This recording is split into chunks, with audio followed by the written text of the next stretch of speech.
Amen, amen. Gloire à Jésus. La première question est de savoir, la Bible dit dans Matthieu chapitre 15, tu peux lire 11. Matthieu 15, 11e verset, descendez. Matthieu chapitre 15, 11e verset. En tête, le pharisien et la tradition. 11e, ce n'est pas ce qui entre dans la bouche qui suit l'homme, mais ce qui sort de la bouche, c'est ce qui suit l'homme. Alors ses disciples s'approchèrent et lui dirent, sais-tu que les pharisiens ont été scandalisés des paroles qu'ils ont entendues? Il répondit, toute plante que n'a pas plantée mon Père Céleste sera déracinée. Laissez-les, ce sont les aveugles. Laissez-les, ce sont les aveugles qui conduisent les aveugles. Si un aveugle conduit un aveugle, ils tomberont tous deux dans une fosse. Pierre, prenant la parole, lui dit, explique-nous cette parabole. Et Jésus dit, vous aussi êtes-vous encore sans intelligence? Ne comprenez-vous pas que tout ce qui entre dans la bouche va dans le ventre, puis est jeté dans le lieu secret? Mais ce qui sort de la bouche vient du cœur, et c'est ce qui suit l'homme. Car c'est du cœur que viennent les mauvaises pensées, le maître, les adultères, les impudicités, les vols, les faux témoignages, les calomnies. Voilà les choses qui suivent l'homme.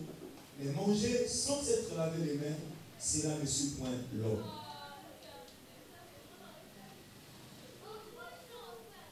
Amen. Jésus dit manger. Ce qui entre dans la bouche ne suit pas l'homme. Manger sans se laver les mains, ça ne suit pas l'homme. Mais plutôt ce qui sort. Parce que ce qui sort vient maintenant du cœur. Mais ce qui va dans la bouche entre dans le secret. Amen, amen. Amen, amen. Mais nous devons faire attention. Quand on dit voilà ce qui suit l'homme, c'est ce qui vient du cœur. Bon, maintenant, ce qui était entré dans le cœur là, c'était entré dans le... Comment ça s'est retrouvé dans le cœur? Parce qu'il dit que ce que l'on mange par la bouche entre aussi dans le ventre. Et puis après le ventre, il va dans les laisser secrets. Mais ce qui suit, c'est ce qui plutôt sort du cœur. Parce que c'est comme si ce qui entre dans le ventre, il n'y a plus rien. Parce qu'après le ventre, c'est dans les secrets. Donc il n'y a plus rien dans le ventre, il n'y a plus rien à sortir. Mais ce qui suit, c'est ce qui vient du cœur. Ce qui sort du cœur. Maintenant, ce qui était dans le cœur, là, comment est-ce que ces choses-là sont arrivées dans le cœur? C'est que il y a deux sortes de manger. Tu peux bien manger, tu canalises ce que tu manges dans le ventre, et tu peux aussi manger et tu canalises aussi dans le cœur. Mais si tu manges et que ce que tu manges va dans le cœur, sache que ça va un jour ressortir. Mais si c'est dans le ventre, n'est-ce pas? Ça ne va plus ressortir parce que le ventre purifie tous les aliments. Il y a un aliment, il y a un élément catalyseur, un élément purificateur. On dit que le ventre purifie tous les aliments. Donc, nous avons deux sortes de manger. Amen, amen. Il y a deux sortes de manger. Maintenant, ça dépend de la façon dont tu manges. Alléluia. Alléluia. Ça dépend de la façon dont tu manges. Donc, ça veut dire quand tu manges, tu peux être sur des tables. 1 Corinthiens chapitre 10, verset 21. 1 Corinthiens chapitre 10, à partir du 21 verset. Vous ne pouvez boire la coupe du Seigneur et la coupe des démons. Vous ne pouvez participer à la table du Seigneur et à la table des démons. Voulons-nous provoquer la jalousie du Seigneur? Sommes-nous plus forts que lui? Oui, c'est-à-dire, quand tu veux manger, ça dépend de quelle table tu es. Il n'y a que deux tables. Il y a la table du Seigneur et la table de démons. Donc, quand tu es à la table du Seigneur, là, nous avons la communion fraternelle. C'est là où on rompt les pains et avec la coupe, comme ce que Jésus avait proposé. C'était la table du Seigneur. Là, alors, c'est que ces aliments-là, n'est-ce pas, ça va directement aussi dans le ventre. Mais quand tu es sur une autre table, donc tu vas manger autrement. Là maintenant, au lieu d'aller dans le ventre, où il y a la chose qui purifie tout aliment, même si ça vient souiller, même s'il y a des microbes, il y a quelque chose qui purifie les aliments là-bas. Ça va rendre ça pur. Mais quand tu manges sur la table des démons, cet aliment-là va rentrer directement aussi dans le cœur. Sache que ce qui est entré dans le cœur, ça va nécessairement un jour faire quoi? Ressortir. Maintenant ici dans Genèse, quand il a dit à Adam, ne mange pas ici, parce que le jour où tu mangeras ça, tu mourras. Mais ça tu peux manger. C'est qu'il y avait déjà 2 tables. Amen, amen. Ici quand tu manges ici, tu ne vas pas mourir parce que ça va entrer aussi. Ça va rentrer dans le ventre. Mais si tu manges ici, amen, sur cette table ici, hein, tu vas manger, tu vas mourir. C'est-à-dire, dans l'avenir, tu mourras. Sur cette table, au lieu que cet aliment rentre dans le ventre, ça va rentrer dans le cœur. Et ça va ressortir pour t'essuyer. Amen. Donc, il y a 2 manières de manger. C'est ainsi que nous devons faire attention quand nous mangeons. Il faut faire attention quand tu manges. Parce que tu peux bien manger ou bien mal manger. Proverbe 23, 1 à 3 même. Jusqu'à 3 même. Si tu es à table avec un grand, si tu es à table avec un grand, fais attention à ce qui est devant toi. Il faut faire attention. Mets un couteau à ta gorge si tu as trop d'avidité. Amen. C'est-à-dire, quand tu es devant un roi, il y a une technique. Prends un couteau, tu mets à la gorge. Parce que tu peux te retrouver sur la table des démons, mais ils appellent la technique qui est que malgré les awana, mais ils appellent Nambeli. Tamlaga Nambeli. Amen, amen. Et il y a le couteau. Comme ça, quand tu prends ce soir, il faut mettre le couteau. Couteau, on va en servir, c'est-à-dire comme un catalyseur. Amen, amen. Donc, les manger là, effectivement, ils ne devraient pas être essuyés parce qu'ils ont mangé. Normalement, ils devraient être essuyés s'ils avaient ressorti ce qu'ils avaient mangé. Mais pourquoi, quand ils ont mangé, ils sont morts? Alors que ce n'est pas ce qui entre qui suit. Donc, même si vous pouvez manger tous les arbres du jardin, il n'y a pas de problème. Même si je mange ça, je mange ceci, comme dans le manger, on ne peut pas être essuyé, je peux tout manger. Mais seulement faire sortir peut-être les fruits là. C'est ce qui est mal. Mais nous disons ceci. Ici, vous mangez par la bouche. Je parlais de la bouche. Amen. Tout ce qui entre par la bouche. C'est quelle bouche? Tout ce qui entre par la bouche ne suit pas l'homme. C'est-à-dire, avant de faire entrer chez vous, il faut d'abord faire passer cet aliment à la bouche. J'avais parlé l'autre fois de la bouche. Jésus ouvra la bouche, dit. Bon. Jésus dit. Mais si il ouvra la bouche, Pierre ouvra la bouche. Amen, amen. Donc il faut avoir la bouche. Quelle bouche? Yayote et Nzambe. Donc cette bouche-là, c'est de la même manière comme étant le couteau. C'est-à-dire, tu veux manger, mais et le canon na monoko. Amen, amen. Et le canon na monoko. Mais ce qu'il me dit là, mais na cause ango boité, mais et ko tapé na à la lumière le banzam. Le banzam belubini. Et c'est à partir de ce moment que quand ça va rentrer par la parole de Dieu, aux aluba, alubi, mais aux yeux ango bongote, mais au tient le banzam pesé ango, et kokota na libumu. Cela veut dire et kokota est purifié. C'est-à-dire que solo m'a bêté, les cambotés. N'a pas encore un colo parce que c'est évident. Dans ce ensemble, il faut tout le monde makambo. Tu vois, au côté on a monoko. Et kokota na monté maté. C'est-à-dire que mutuano kotika na monté maté. Au tika na kandaté. Au comprendre facilement parce que le banzambe et le bel biso bongo. Donc, il faut purifier un balamoko au beau sanipé et qu'il y a un lieu secret. Mais sans la parole de Dieu, balamoko na monté. Même après demain et après le lendemain, au côté naïe, makambaloba quoi no baniko sans agnos.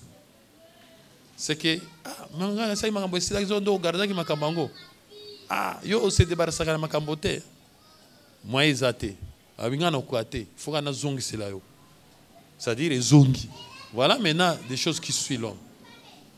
Mais quand il y a la parole de Dieu, ça en rentre et puis on oublie facilement parce que tout tient on a compte il y a un zambé et qu'il y a un secret parce que Dieu voit dans les secrets. Dieu est dans les secrets et il te rendra dans les secrets. Voilà. Pourquoi? Quand ils ont mangé, ils ont été souillés parce qu'ils ont mal mangé. Au lieu que dans les boumou, parce que ceux qui balia qui dans les boumou, Adam n'allait pas déplacer. Il n'allait pas déplacer, il n'allait pas avoir honte. Mais le fait qu'il a gardé dans son cœur, directement, a commis bolumbu. C'est-à-dire, quelqu'un parlait, Bosolo Laki, Tango Moni Mbalamoko, et puis sur Kanda. Déjà, Tango Zo Mona Mouton et puis sur Kanda parce que tu as gardé ce qu'il t'a dit. Tu as gardé ce qu'il t'a fait. Déjà, Kanda on engelo bani, engelo baki o commis bolumbu. Tango Zui Kanda on a bolumbu déjà monani. Et nengo comme bolumbu on a c'est qu'on a sur la place na yote, on zamba tiakio. Or, il fallait que Makambeleka qui est le cas qui beaucoup tani rien ne change. Rien ne change. Tout solo là qui yo le baki kapena lobby et s'il est s'il. N'est-ce pas? Malgré kapena tomboka yo po tomboka ki mais ngai naza bolumbu te. Na lie na mbuma mais na komi bolumbu te. Est-ce que oui mama solo ba? Na lobela ki yo. Na ngani nga bongo te ozo yo ki boy c'est fini. Tu vois? Mutaki mona ah yepe atomboki boy. C'est amoni lokola na lie. Ye akuko tomboka te. C'est-à-dire ko lia na mbuma wana te. Mais il sait qu'il ngapena lie. Mais quand on a na lié ango, n'est-ce pas? Na lié ango mais et continue na libumu. Cela veut dire na lobi wana ils ont to si ça. Ils ont que to ke na nini. To lobi wana yo comprendre quand même que boy na boy et si libé. Na elongo linga bilamba te. C'est-à-dire otika linga ndongo zalaka, so na moni aboni comment ça va?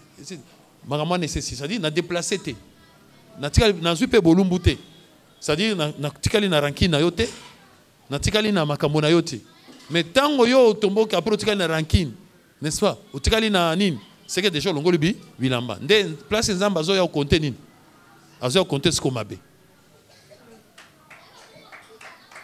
Yo zakaboete, comme on a ya tambota pambo pesa ah mon cher. Teni opesi nga tambote te.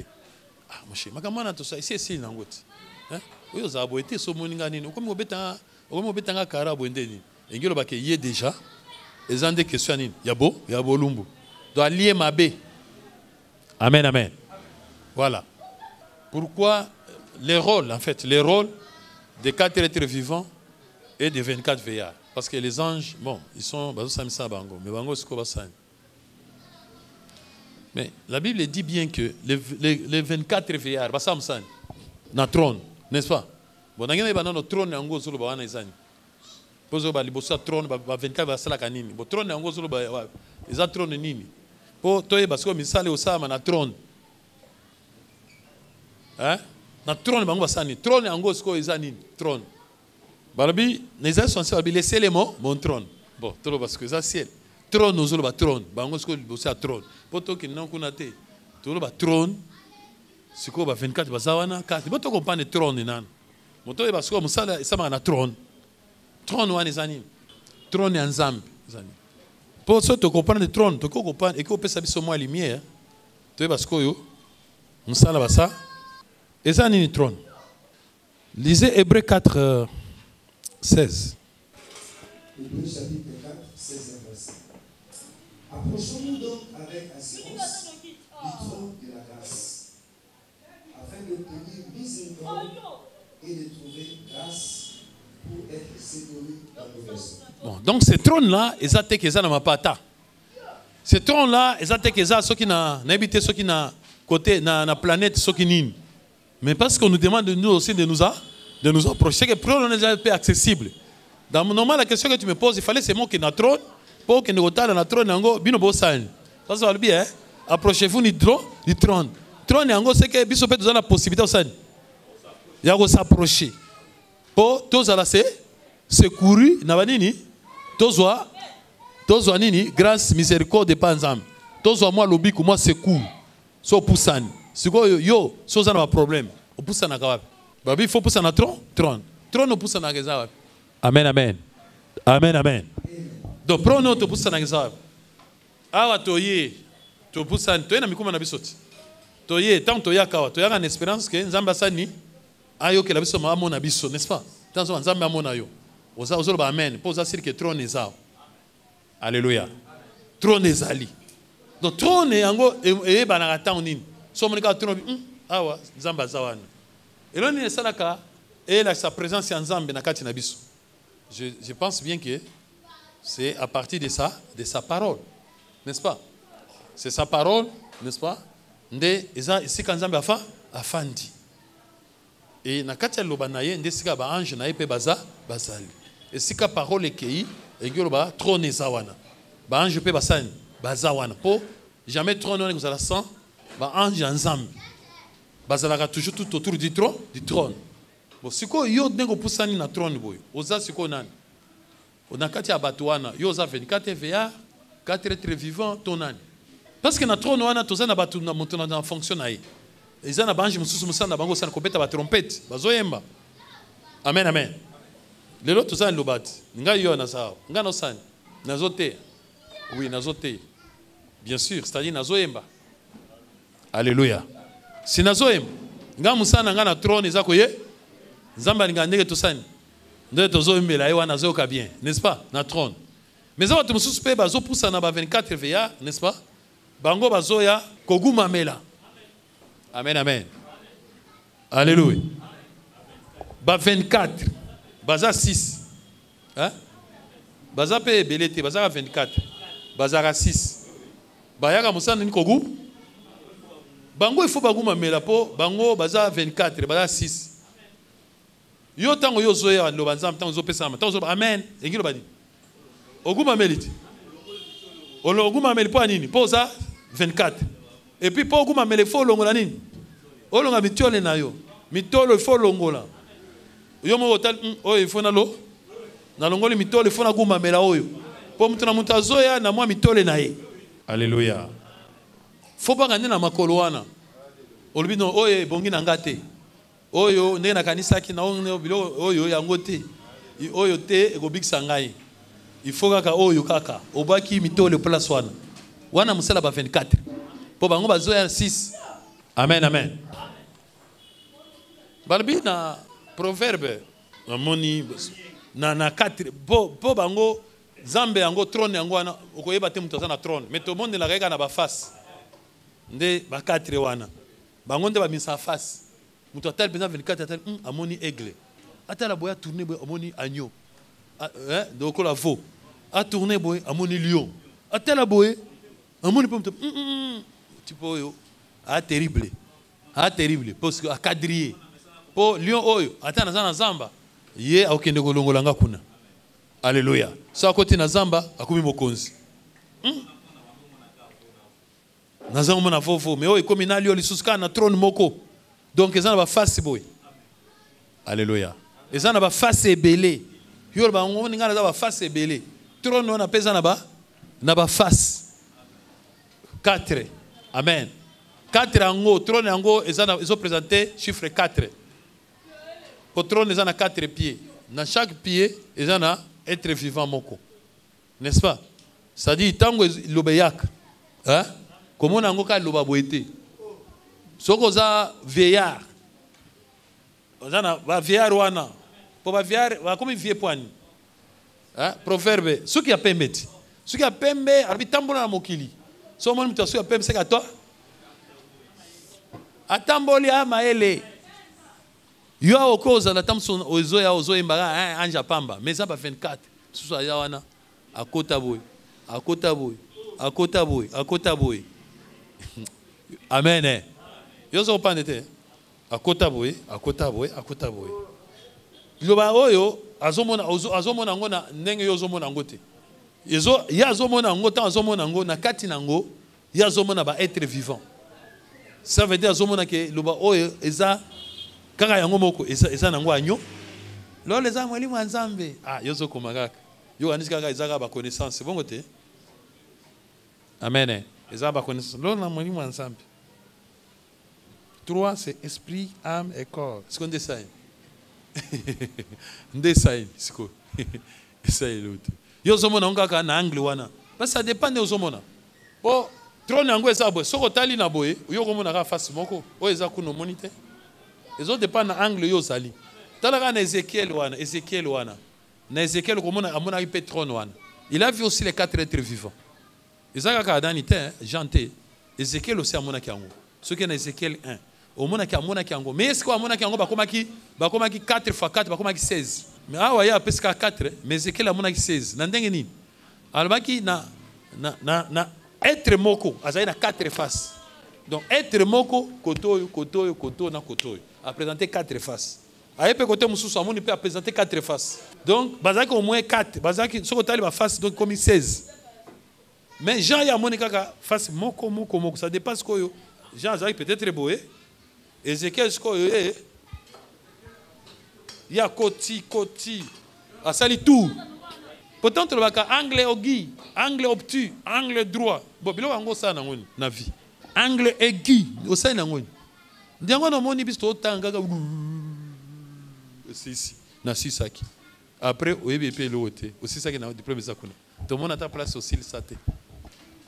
Na vie boy, tout le monde place à ba angle aux autres angoté. Aussi si beau au tie cabine. Aux autres à ba unité na ba mouchoir. Oyope asisa na eta tanga na té pa tie cabine ma problème na mouchoir. Mais yo te au tie cabine, au tie ba papier na ba mouchoir na ba no. Mais yo il faut zo ba géométrie yo so sala ka ngwana, tie ngwana. Est-ce que vous parlez ma na solo ba? Angle eza vision. Oh bazo ba géométrie. Bon géométrie ou en analytique ou en géométrie descriptive. Eza nde astronaute, c'est-à-dire astrologue, nde batalaka na ba lentille, ba lunette wana. Nde ba mona ba angle wana. Eza nde vision. C'est-à-dire eza na ba différentes visions. Oki oza na vision ya 45 degrés. Même chose yo mona 45 degrés. Ah, eko simba te. Mususu ya tali amoni yango ekomi à 60 degrés. Est-ce que vous pas na zolo ba? Mususu ya na place amoni yango ekomi 120 degrés. Homme ça mone ekomi 180 degrés angle plat.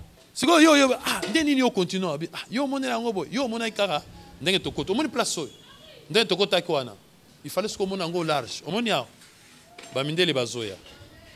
Nde ba mindele bazoya. Hein? Amen, amen. Mais yo mona kaka to bana kana porte, fa da porte. Yo moni angle ni. Do angle na yo eza resserré, eza boy. Na moni yango elote, awa passe awa penza na moni awa eloko diza awa te. Po yo ofongoli angle te. Yo moni ka bozana porte. Même ça ta ngana préférer que tu place wana te, oyo bazo proposer 100. Ngana préférer awa ya $20. Po na sina moni. Yes ko moni vision angle efungwami. Po amoni awa facha lekela kawa. Est-ce que vous parlez de ça? C'est-à-dire, c'est ça le problème, mais au monde, même les réussites dans la vie, ils ont joué kaka nanini na angle, vision. Kaka loko yo tiki mususu ayi kaka zuke loko ana. Tant, mais abi yo mona musika te. Parce que pour mona musika, il faut ouvrir le champ. C'est ça la vision. Yo mona te angle wana, par exemple, les angles 45 degrés, on a te bacha boy bimisi liso. Tango tie 45 degrés angle petit, c'est pas ça boy. Après bacha ni. Soko tali yango boy, ezali sauté. Tala awa boy. Eza combien? Tala la mutu na kotoyo. Epesi combien? Awa. Oy, esuzo misande yangwana. C'est ça parti oyo. Nde sala ka angle. Siko musu c'est ça boy. Musu c'est ça boy. Musu c'est ça boy. Musu c'est ça boy. Musu c'est ça. Est-ce que n'habite soso? Nde mathématiques, on va bien mathématiques, physique optique, mais parce qu'il y a un système mathématique comme mathématiques célestes. Bah bien en mathématiques célestes, c'est ça. C'est-à-dire, vous mathématiques, Descartes, ça devient maintenant des choses de l'esprit. Et on a Descartes à l'objet, il y a quelque chose, une force, il y a un esprit. Appelez-vous comme vous le voulez. Dieu, je ne sais pas tout ça. Mais j'ignore ce qu'il fait. Mais il y a une énergie qui est au-dessus. Au moins, il existe. Comprenez? Si vous avez la vie, vous avez lipa balongo le bilo wakati. Nde bakuru nyonso bapesa biso.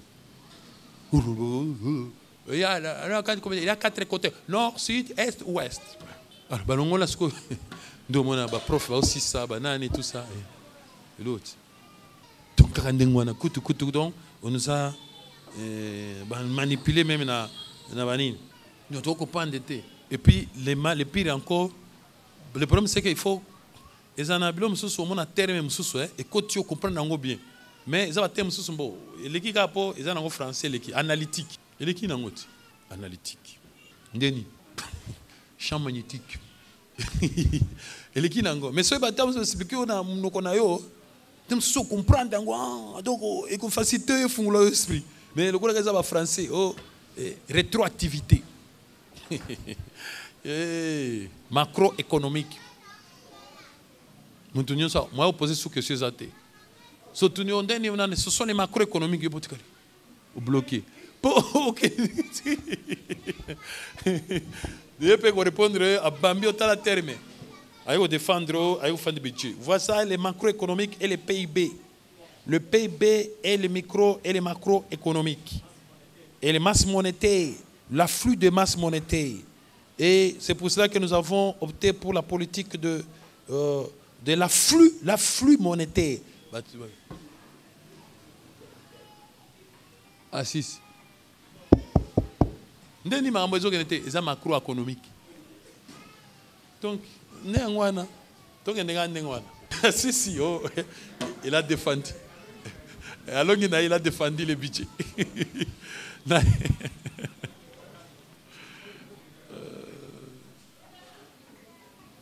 C'est le mal. Bon, merci. Question monsieur. Oh, à qui Afrique du Sud? Afrique du Sud. Mais pas Bazoul. Tout dans l'Afrique du Sud, tout ça en Afrique du Sud. $100 Afrique du Sud. Changer, ne $1, $1. Mais yo, n'importe où ça soit lobby. N'importe où wana, ba ulongola yo, Afrique du Sud. Le problème c'est qu'il faut seulement creuser la tête. Nani msusa kenagi na poto akiwana kuti nanda akwe pa mutu. Busezaka pelisi minda. Ya salon, ya chambre, ya veranda, partout minde ya opela. Na coin kuna nyonso zopela. De monsieur zaka wana poela sake kureza ali. Siku akeka ndingo na pelisi. Abi mais et comme on a un problème. Yo donc azoko kate parce que sozana opelisa muida place yoza. Bon soza na salon, police à salon. Mais il y a la chambre, c'est éteint. C'est pas facture. Ils ont ya. Donc, au police, au côté na, tant au bimi na salon, au bomi, au côté na chambre, au police wana. Donc, tout c'est maï, donc, frotter, s'il s'en frotter, au monde que c'est bon maintenant. N'est-ce pas? Fongo la sugo sain. Et qui te l'homme balamo, balamoko. Et là, tu sorti qui, waouh! Zambé a quel kilo là? Zambé. Ah. Donc la gestion, aux courants, maille, facture, téléphone, et qui tout ça. Dans $1,000, 1,500 €. Katina, pour bango, ils ont samba, teka kuna tango ezoya. Kiki. Oezo qui te la yo 150 €. Bon. Allô yaya, un poto, tinde biso mbongo. Yo mona poto, mbongo yaya sous $2,000. Ata 1000, et yaba 50. Ce qui est belé 100. Babini. Genèse 7. L'Éternel Dieu formant l'homme de la poussière de la terre, il souffla dans ses narines un souffle de vie, et l'homme devint un être vivant. Ok. L'homme devint un être. C'est pas bien, il y a 4 êtres vivants. L'homme devint un être. Quel être? Parce qu'il y a 4 êtres vivants. Maintenant, l'homme, il fallait un cocanana. N'est-ce pas? Mais pour comment? Parmi 4, ils ont 5 sous. Souffle. Ce qui est souffle, tant de commis être vivant. C'est-à-dire, il y a commis semblable. Le col à moko, il y a être vivant. Tant que bimalion. Amen. Tant que ça partir à souffle en temps. Parce que l'homme devient un être vivant. Il devient. Il devient un être vivant. De quel être vivant s'agit-il? Parce que tu as un lion, tu as un agneau, tu as un aigle, tu as un... Il devient. C'est-à-dire, souffle les autres formes. Yo bimi na lion. Yo bimi aigle. Yo boti ma papu. Amen, amen. Est-ce que vous... Bon, question monsieur. Vous avez compris. Parce qu'on a parlé d'Enoch comme Enoch qui était enlevé. Non, ce n'est pas le même Enoch. Ce n'est pas le même Enoch. Ce n'est pas l'Enoch qui a été enlevé. Ce n'est pas lui. Oui. Caïn il va épouser une femme. C'est pour ça qu'on dit même une femme. Parce que le mâle épouse toujours la pensée de quelqu'un. N'est-ce pas? Cohabite avec les pensées, entre dans les pensées de quelqu'un, ou bien les pensées. Parce qu'on a dit Ève, ce sont les pensées corrompues, n'est-ce pas?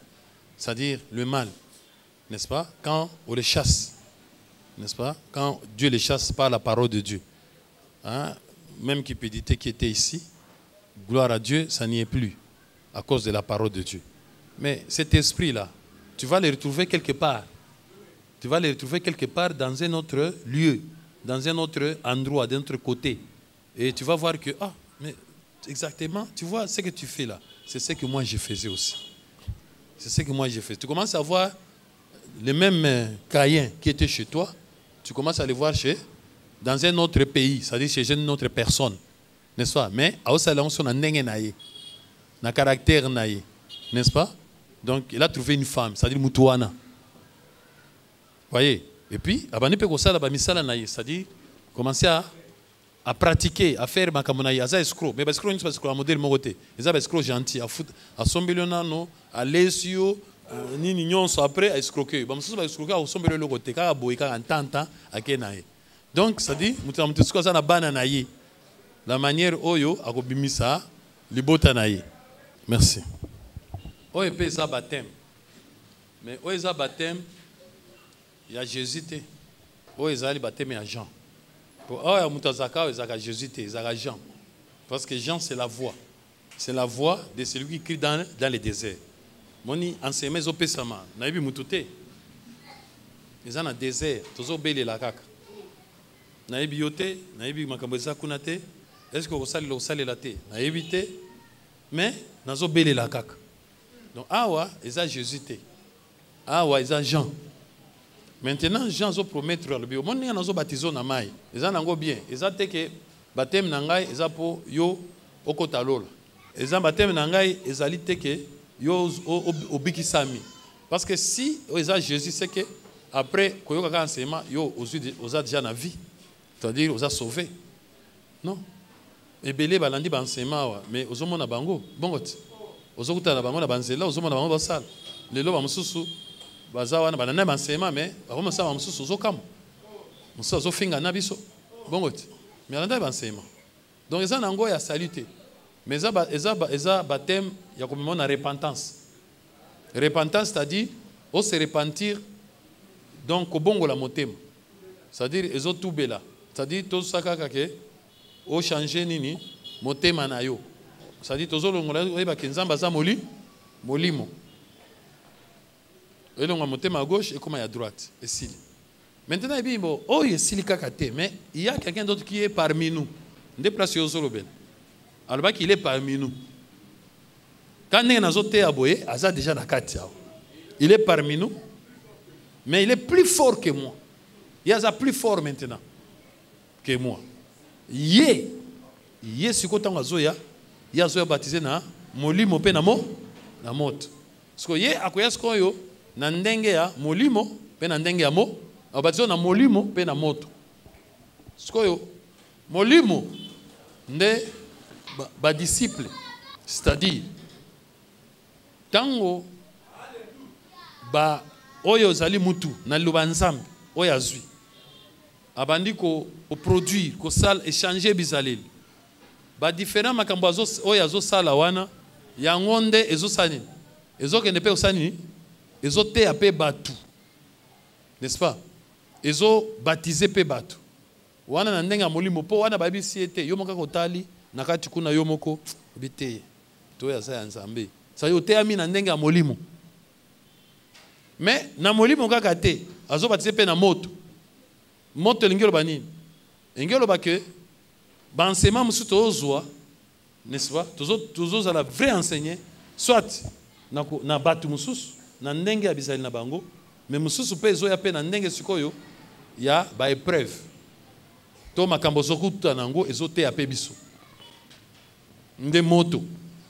C'est-à-dire Yesu azo utiliser ba deux méthodes wana. C'est-à-dire na pratique na ba épreuve na kati ya ba tentation, n'est-ce pas? Eza na ba tentation sur zote le mawana eza moto wana malgré za moto mais tozo bima kuna baptisé. Ça veut dire makuna enseigner. Tozo teyama. Amen, amen. Na ba expérience l'expérience rend sage. Donc wanande bateme à Jésus. Jango na bike mais ce que mutu atali akol ba ke Yesu na zo baptiser kaka. Omoni kuna balabi nini? Jésus baptisé va confirmer. Mais mutu moko tango atali bi arbité, il ne baptisait pas lui-même, mais c'était ses disciples qui baptisaient. C'était ses disciples qui baptisaient. Mais ces disciples, on a sauté lié aux hommes qui ont été pour ayambi. Amen. Problème de akotala anglais pour ezaka Yesu pour enseignement ezaka kate ba font la verset. Amen, amen. Ezaka ba font la verset ndo lubike enseignement ngwana. Pour enseignement pe albike na koya. Abi tango na kozongo est-ce que na kokuta kondima na mokili. Ozomona ke ezaka kaye. Ezala awa, ezala kuna, mais il faut nde yo mona ke ezaka kaye Yesu. Mais nanzela banini, il y a ba disciples. Amen, amen. Donc c'est ça. D'ailleurs, baptême à Jésus ndezo big sabi sopona nini po na kati ya mama kamonde mutu atambola na nzambe na makombozo kuta nango. Après omoni eloko nzamba sali, ndo comprendre nzambe malamu. C'est-à-dire, aux yeux enseignements collectifs, Zamba Zamalam, Zamba Zali, Zamba Kobanga, Zamba Za fidèle. Wanozo Kango Kakaizo sa fidèle et l'équipe. Mais Namakambo, et l'équipe, au tali Makambo, nan Sambe Kaka Nenga se maintenir au talobi.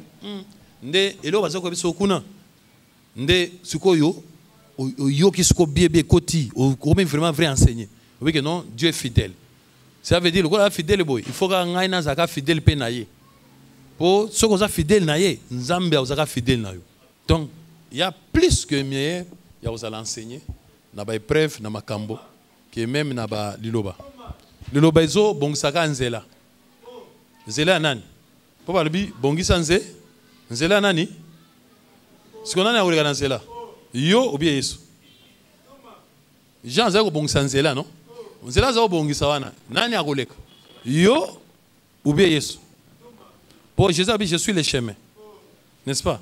Mais Jean pense au bon sens. Ce que banzela ou au bon sens. Les amis balé, tous les amis même zela.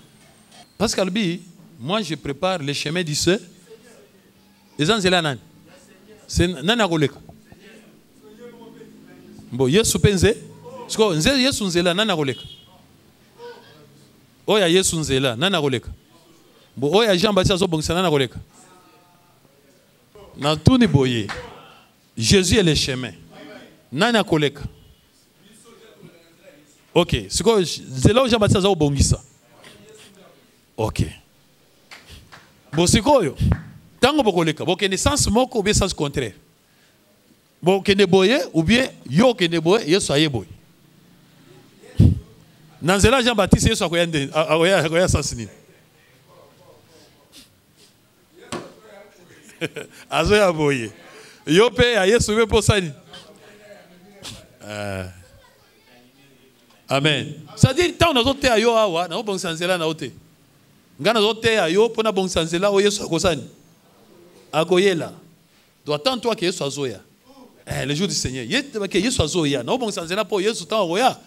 Akuta déjà moi nzela. Pour so nzela zali okuro mona ye. Donc na bon sansela o Yesu akosani. Ce n'est pas ton chemin. Lui, il ne prépare pas ton chemin.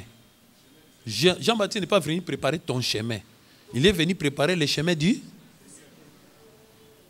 C'était ce qu'il dit. Jean-Baptiste, il était avant moi. Et il vit après moi. Mais avant lui, il y a yo. Après Jean-Baptiste, il y a yo. Jean-Baptiste, il y a ye. Pour après ye, Akoya. Il était avant moi, mais il vient après moi. Donc, oh,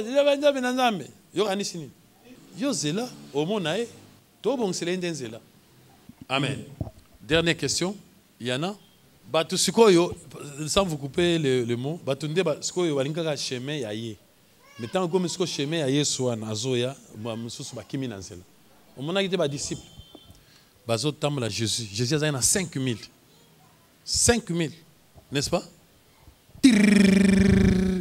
Dans 5000, ayeko pona 72. Après c'est un pouvoir. Après ça 12 te. Après ça 72 on a pouvoir de chasser les démons. Et puis vous avez reçu gratuitement, donné grâce, c'est que bazouaki pouvoir chasser les démons, guérir les malades, tout après 72. Ba KIP. Pou 72. Ba démon va se soumettre, magamonionso. Ba zongi. Ba Seigneur, même les démons nous sont soumis. Jésus a dit, je voyais Satan descendre. Il tressaille des joies du Père. J'étais loup, tu sais que biloko yo bombaki au plus qui n'a pas noy. Mais bon c'est pelaté pour ba démon va se soumettre. Bon c'est pela. Ce qui va comme on a bien comme wapi. Ah, c'est quoi des problèmes Isaki. C'est-à-dire au cause là aussi pouvoir aux prêcher, aux bengana ba démon mais comme on est dans nos salini et comment mina noté. So ba comment makina noté. Et comme mon masikoyo Jésus a banné le bambo sikoyo to comme sikoyo na likambo sikoyo ya kolia lipa. Na makila pour besoin pouvoir ça kolia lipa. Besoin pouvoir chasser ba démon ça comme la makila. Ah wasikoyo et comme likambo ya makila.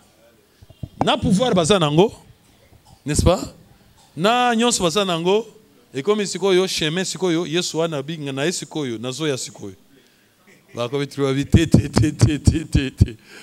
Ça dit 60 ndé kombo comment makité. 60. Ndé kombo comment makité. Batale wala vite. Oyo cette parole est dire. Biso na au chemin au siko oyo. Oyo ya iboso ezaki bien. Biso moto tambolaka, c'était bon. Mais oyo comme siko yo ya yo siko yo ya siko boy. O biso to tambola na ote. Oyo biso oyo to ndimala oyo te. Biso to ke na biso. Biso to suki na biso to zu biso vianda ya ndambo. Na sasu na liloba na nyonso. On a kenanga. Bon. Akenaye. 12 etikali wana bime. Bino pe bokete. Abi tokene suwapi. Tout ça dit ba triage Jésus sala makaka.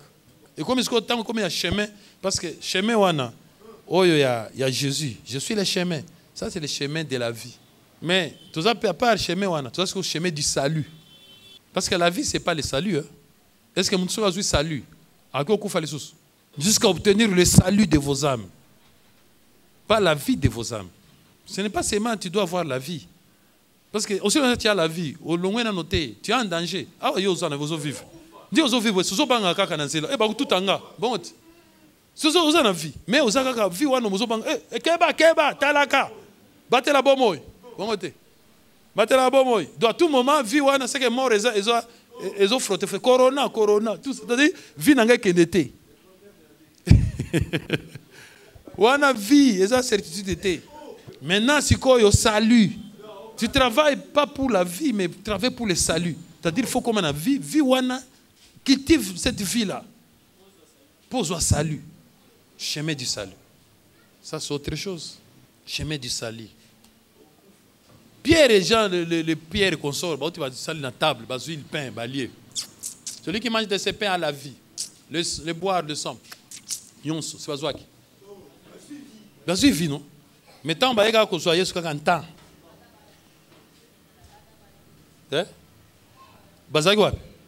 Et comme est-ce que salut, c'est-à-dire, tomata sikoyo. Na croix wana na Golgotha. Na chemin wana Yesu s'est retrouvé à Zana. Yemoko. Nous sabi na batela bomo inanga pardon. Na batela bomo inanga pardon. Il se trouve seul. Ka basine bazolela. Abi bolela ponangati. Si on a fait ces choses au bois vert, comment feront-ils au bois sec? Et comme il se sali, comme il problème, batu pito pale, mutu comme vous le n'enga na pêche na n'enga na. Bazor ko tu suye soanate. Donc c'est ça. Amen, amen. Tout ça arrive. Il y a un moment où on se retrouve seul. Mais nous ne pouvons pas caler battre. Nous ne pouvons pas patrioter. Nous ne pouvons pas de sol. Bon, merci papa. Maintenant. Mais tant que tu balanaka, en vrai dire, tant que tu balanaka, tu bali, n'est-ce pas? Libala. Parce que on zamba zolo ba awa, ya mabala oyo zolo ba libala awa, eza oyote. Eza ma musus. N'est-ce pas? C'est que Dieu parle de mabala ici, hein? eza kobala nde liloba na ye ba alliance na ye balobi Abraham abalaki Agar Abraham abalaki azali na deux femmes ba femme wana ezaki ba alliance wana nde mabala yanza ya sam mais oyo ezali sikoyo biso batu na organisation neti na société par exemple n'est-ce pas eza lokola balobi sens unique koya te kosala boye te place oyo basala boye te mais ntango yo ye sens unique est-ce que yo nzambe osali lisumu ni neti boye kasai nga na ye sens unique boye na péché na nzambe ezani nzambe etali makambo ya nzela wana mais na péché vis-à-vis ya nini ya mibeko ya mboka roulage wana so amoni nga yo teleba c'est-à-dire na offensé ye yango na omona opinir ngai futa mando bia kanginga parce que na offensé ye n'est-ce pas mais lokona offensé na nani omona na yo pasteur ozomona abi na yo pasteur ozoya na sens boy hein yo kutunde ko ya boyete ozoya boy so nga pasteur na ko ya sens boyete c'est-à-dire azomona ke ça vraiment ça li sumu poselo ye mais nganta on azoke ndwana ebi ke pa nzambe nga problème te na nzela na yo na ko kende sens mususu te bongo mais oyo eza bato maintenant mariage to salaka eza ba convention eza ba alliance c'est-à-dire to sali eza yango na ba mariage n'est-ce pas mariage eza ba bati kuna mariage civil religieux ni nani bongo ti n'est-ce pas nako kende pe na ke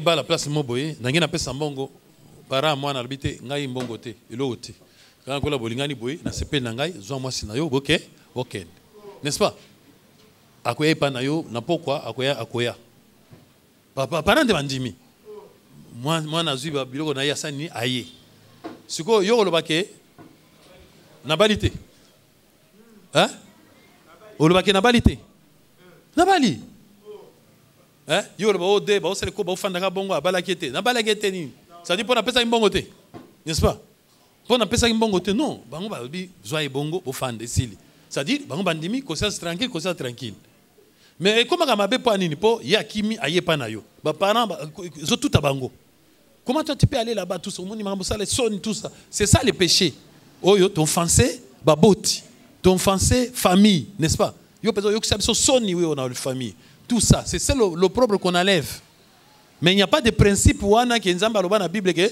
po mtakende faut pesa ka mbongo amen.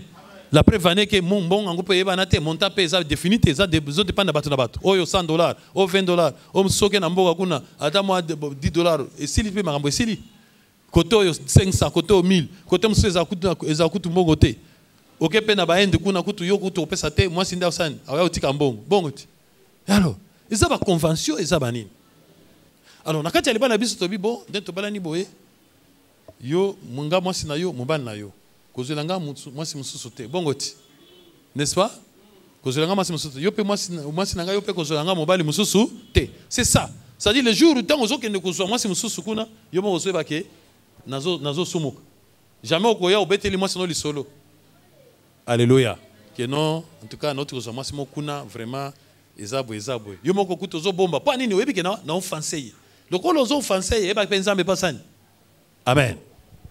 Maintenant dans les cas d'espèce, ndo tolobaka docteur et comme soit maman kufi, soit papa kufi, moi na kufi bien maman kufi.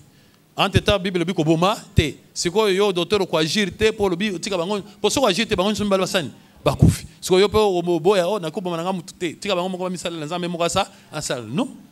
Nde au cas d'espèce bango basami bali wana. Basali ke esali eza nango nini te. Esali ke kuna moye sala ezate. Bongo ti. OK.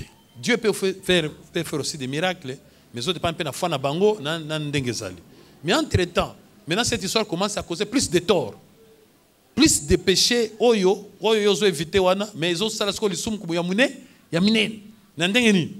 Parce que maintenant là, baza batu ata sipoter mais zoto e bandi kolemba ba famille bani osonipe. Ils ont ça là, ça avait une morosité des années ils vivent ça. N'est-ce pas?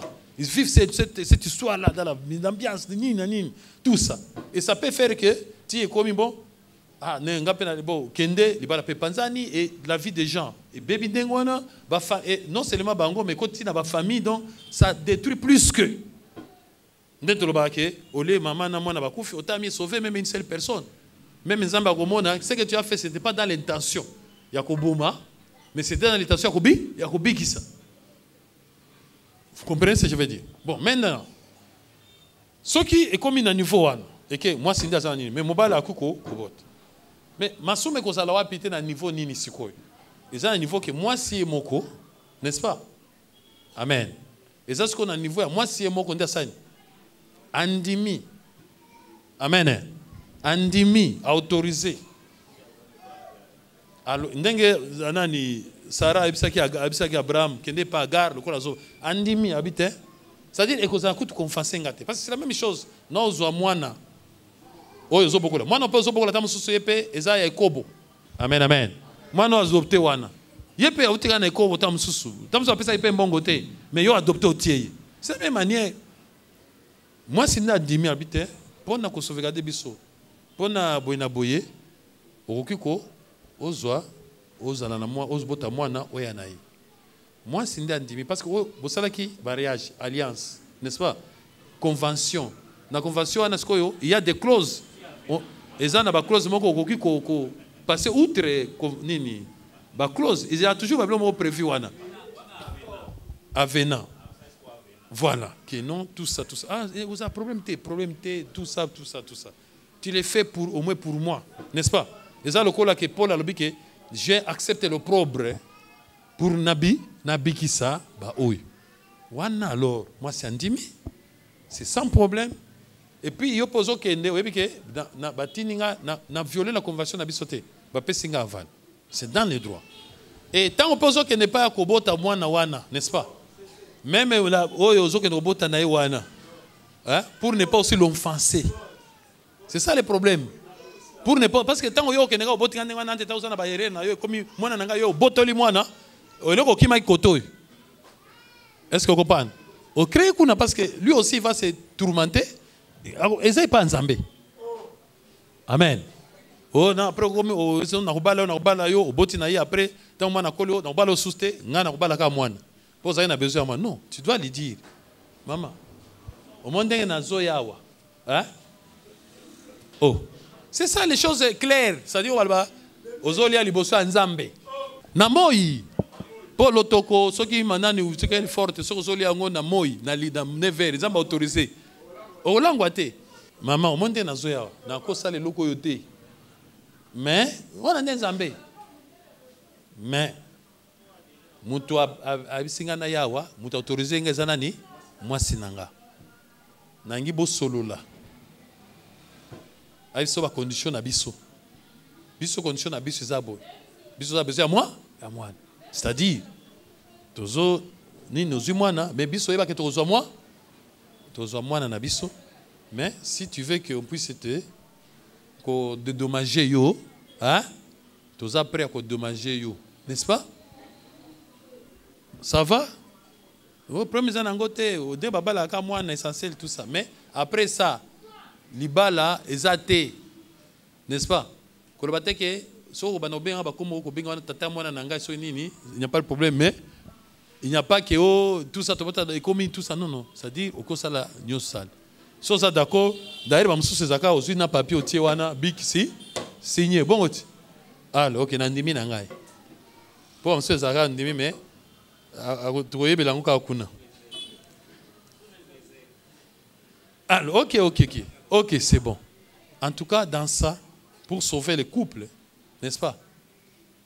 C'est clair au-dessus de tout le monde et que baba touté. Et que aux unamwana, au sein, abotami, bosi mwana nabino. Peut-être besoin qu'en sens que tu adoptes mwana, n'est-ce pas? Bamsou va regarder que tu as secret wana bien. Ata bamsou zaka ba adopter ki na bango mwana. Mais or mwana ba adopter wana zaka ya bino. Tu adopter, c'est tout. C'est la même chose les gens qui adoptent des enfants. Au sali place wana na moni mabe mon côté. Moni ata moi so na koya kolobake o deni na zui mwana ngai nazo ata na mwana ngai ata mwana ngai nani obite maman. Au départ même liboso nzambe na yo on dimaki d'ailleurs au signal qui na awa donc j'ai conscience tranquille. Donc là c'est très bien et que malam au sauver na moi soana parce que dès bazana au se séparer mais ils ne veulent pas se séparer balingani. Alors, quelqu'un, vous avez vécu des années, 9 ans, 10 ans, et puis tant que vous séparez, oh, ça veut donc, c'est perturbé, tout oh, ok, na regret, il ne fallait pas, parce que contrainte à moi. Alors que, nan ezali, possibilité ezali. Les gens, les somoko, place wana, ezate. Parce que même pas en Zambé, ata mutu asali lisumu, mais ce qui se repentit que réparer en go, Zambé pas ça, aza nini ako comprendre pe akosa koli, a plus forte réseau wana. C'est clair. Bon na yebi ba nini musu c'est ça que mobali tout ça azo tate bwena boy. Moi si sikoyo, n'est-ce pas? Moi ça sagne akei libanda azui moi zem. Mais na zem wana akoseli kaka mobali na ye wana. Mais bana bazo botama mobali azokanisa ke mwana na ye baboti zokande mwasi aza ya libanda aza libanda po mwasi mobali aza incapable ya kobota wana ezande lisumu yango wana, n'est-ce pas? Peut-être pour na mobali ekozala difficile ya bisa mobali nambo ekolo zobota te est-ce que permettre na kende comme ça na bota. Mais il y a aussi des hommes oyo ba na yebi na ba nini mususu autoriser ki mwasi na ye mais ezala secret po bon au coup on appelle ça moi naté bon tous appellent moi na zango mabete tout ça nini mais entre bango, tu vois. Donc il y a beaucoup de choses et de réalités où ils allaient. Alors si vous êtes capable le ba mindele karma bango ba kipa kutu wanate bango kutu e kaka ya mangai na botaki basi ba transcenda moi ba biloko na ba makila ba trubi na ba tribalisme bango kutu ezaka dango court kaka ba adopter la bango, ça suffit. Vous voyez, ils adoptent, ça suffit, ça c'est tout. Et puis, moi, on a vu ce point barre. Parce que pour eux, les mariages là, c'est pas les enfants. Mindel va dépasser le stade de Moroboy. C'est nous d'abord. C'est nous d'abord, c'est pas ça. D'abord, parfois, non. Bango d'abord le mariage, comme on a dit, non, c'est marié, mais on ne va pas avoir d'enfants. Ça va? Ça va? Ça va? Ça va? Ça va? Et ça, tu as moi, après ces conditions. Tu fais, on ne va pas d'enfants, ok, pas d'enfants, ok. Piouf, va faire un bango. Ils ont accepté ça, pas d'enfants, point barre. Soit quand on directement, tu pars parce que au baby sini na ye, dès que vous solo là qui, donc offensé. C'est tout, pas d'enfants. Ce sont des accords. Parce que vous comprenez. Parfois, bon, nous sommes là, on s'est mariés, mais dans un premier temps pour 2 ans. Et puis après 2 ans, on va voir si on peut renouveler ou bien on peut arrêter là. Après, parce qu'il faut qu'on me calme. Comment on dit tout ça? On n'a pas le malamoko. Parce qu'on sentir 4 ans. 4 ans na calvaire, on a compté aux alawana pour jusqu'à ce que la mort ne se passe. C'est la mort ne se passe. Oh, c'est la gare où il y a d'autres. Oh, il y a molimo, il y a mitema, il y a micoronios, il y a micoronios. Non. Gana yako vivre viens en mukuse. Tens ans précieux. Na yite que na infernal. Vous pouvez cacher vos habitudes. Après, l'homme changer. Les hommes changent et tout, les circonstances. Comme ingando. Ayaki azaki bien. Mais mutu azaki ne calme et tout ça. Mais la ou qui quand. Agomi na baseke 1, 2, 3, 4, 5. C'est tout. Non. Prudence. 2 ans. Disposition spécifique. C'est pour 2 ans. Après 2 ans, nous tous nous allons juger. Est-ce qu'on peut renouveler ou bien on peut s'arrêter là? Vous voyez, azo que ne mangamone libosé en Zambé. Tant qu'on peut golba 2 ans qu'on kinga na mona renouveler te golba te divorce. Divorce c'est ça. Pas la seule golba divorce c'était. Et puis c'est un contrat. On ne peut pas citer. On ne peut pas mutumabe. Comment pasteur mon bako ça la boy non. Contrat 2 ans. On a vu bon, on a fait 2 ans. C'est comment? Tu as été heureux, on s'est heureux, tout ça. On peut renouveler. Ah, je trouve que tout ça. On peut renouveler. En tout cas, tu es prêt? Ok, pouf. 2 ans les sous. Ou bien 3 ans. Bon, tu es sur 3 ans. Boké Nabino. Ti, Bossan. Vous savez, non, moi je m'arrête là. Maintenant, je dois faire mes recherches. Je dois être libre pour avoir le temps de faire des recherches. Ou bien je vais retourner mes études, tout ça, je vais tout ça. Et les blancs, c'est comme ça, les sociétés, ils ont bien, bakena na bango.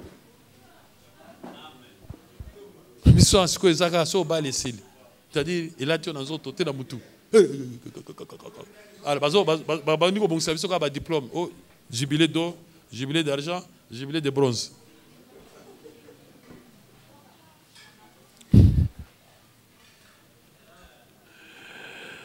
Amen, amen. Donc, tu vois, les mariages, ils ont des conventions. C'est-à-dire, c'est ça. Donc, pour moi, c'est ça. Sauf que les deux, bah, comme à niveau, ce sera mieux pour eux. Ça sera mieux pour eux. Parce qu'avec ça, nous sommes africains, nous sommes bantous. Dans le mariage, il y a bantou, biso. Sans moi, en tout cas, c'est pénible. C'est pénible. Les belles familles. Vous pouvez très bien, mais ma famille, il y a des choses qui arrivent. Bossoani Mwandam, mais quitte là-bas, incapable de me donner facilement demander l'argent. Au revoir à moi, Liloba. Blessé, tout ça. Donc, il faut toujours, s'ils peuvent ça, au moins cet enfant est là. Le mari aura, Nini a regardé moi, c'est parce qu'il a battu la moine. Et la femme aussi, vous voyez, ça sera encore mieux comme ça. Ça sera encore mieux comme ça. Bissoa, tu as adopté. Atatango le baka on adopta qui ba famille na mtambo bayaka o adopté mwana ngo do otala ika ndengwana ozomona donc biso wa lobande mwana ya mama kurutu mwana ya noko afandi wana mwana ya grand frère petit frère mais o adopté abi papa yo mutuna yo famille o batu bazana manzala ba se belé okozwa bana boete o yana bangwa baya kolia yo ke do adoptaka bana tala bana tata mwasi nokuna ba souffrir zwa kata bana wana ya utia bana ndako ke do adopté. Donc nous on n'a pas tout ça on a pas de belé dans ma famille yo ba ose gata pour soutenir bago yo zo so que adopter yo tout ça là mundele baza mwana moko mi balé mitale bozuru ka ba da famille ya banani baza te mutuna mwana moko mi balé ah ouais non mon enfant là ozo nani ndake zo kuna mais biso o adopter nini baza plein kende batata moi si baza na ba oza minerval o côté yo que adopter yo za liboma.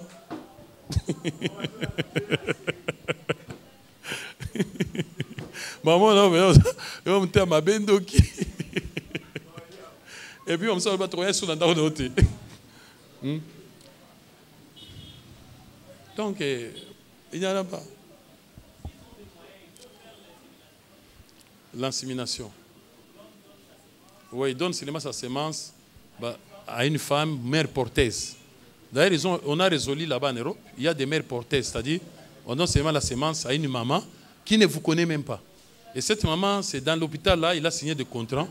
Il y a Zaka Kazui, il y a un traitement, il y a $20, $10 000. Il y a couché, il y a couché, 10 000, il y a 20 000, il y a moi, je suis allé, il y a trust, il y a pour maman, place moi, Nazali, et ça passe. Après 4 à 5, il y a un tour à vélo. Oui, mais ngande maman na yo. Maman na yo, ba wana nyonso yango te. Mwana na ngai otika. Mwana na ngai. Mwana akomi na ndako. Akomi na batiti di mususu. J'ai vu ma maman. Maman, elle pèse sous des ordres plus tard. Moni. Biso to zana ba style ba convention te. Ata o convention ndimi a kondima akuya. Ozomo et puis bana ngo pe akobo mwana mama na pe akoza makila makasi abimisi pe elongi ya mama wana. Ça devient encore compliqué. Oui, ça sera leur propre nini et puis tu ne connais rien. Oui. Moi je connais, j'ai un oncle ici qui a Dabou, qui a Victoire. On fait 15 ans. Une année. Moi, ça tika presque une année. Tout le monde a dit, il y a moi. Total. Moi, je suis total.